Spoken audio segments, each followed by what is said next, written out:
দীপ যখন ঝাঁপির দিকে একদৃষ্টিতে চেয়েছিল তখনই একজন লোক এসে জানায় তাদের আনন্দপল্লীর দুর্গা উৎসব এবারে প্রথম হয়েছে, যেটা শুনে সকলে খুব খুশি হয়ে যায়। কাঁসাই নীলুকে দেখে ঝাঁপিকে বলে, দেখেছিস তো নীলুকে কত সুন্দর লাগছে, মনে হচ্ছে এখনই গিয়ে জড়িয়ে ধরে একটা চুমু খেয়ে নেই।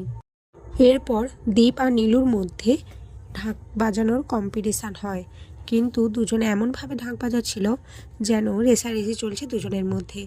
এরপর কাঁসা এটা দেখে ঝাঁপিকে বলে কিছু একটা করার জন্য। ঝাঁপি দুজনের মাঝখানে গিয়ে দাঁড়ায় আর ব্যাপারটা হ্যান্ডেল করে নেয়। এরপর সবাই মিলে নাচ গান শুরু করে দেয়। দীপ ঝাঁপির দিকে একদৃষ্টিতে চেয়েছিল আর মুচকি মুচকি হাসছিল।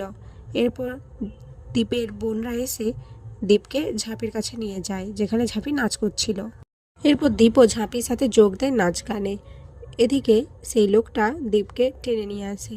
দীপকে বলে, তুই তো আমাকে বলেছিলি এখানে ঝাঁপির দোকানের ব্যবস্থা করে দিতে, যেন দোকানটা ঝাঁপি দিতে পারে, আমি তো সেই ব্যবস্থা করে দিয়েছি, এবার তোকে আমার কথা শুনতে হবে।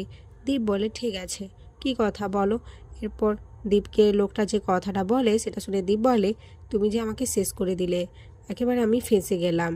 এরই মাঝে অ্যানাউন্স করা হয় যে নবমীর সময় মেয়েদের নিয়ে একটা প্রতিযোগিতার আয়োজন করা হচ্ছে। এগুলো অ্যানাউন্স হওয়ার পরে পাড়ার লোকেরা সবাই আলোচনা করতে থাকে যে প্রত্যেকবারে তো ঝাঁপি সমস্ত প্রতিযোগিতা প্রাইজ নিয়ে চলে যায়, আমরা আর কি নাম দেব।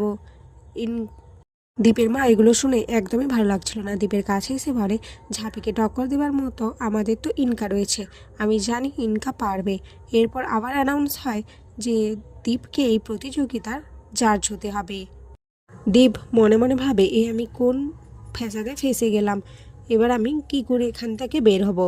এদিকে ঝাঁপি তার বাবা মার সাথে দোকান গোছাচ্ছিল।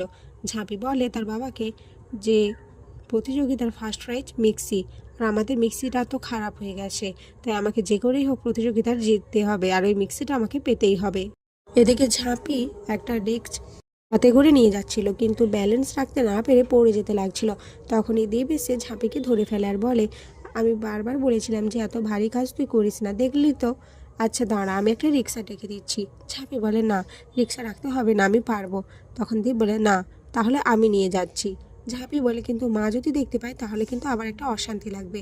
দীপ বলে, না কেউ নেই এখানে, আর সবাই বাড়ি চলে গেছে, তাই কেউ দেখবে না।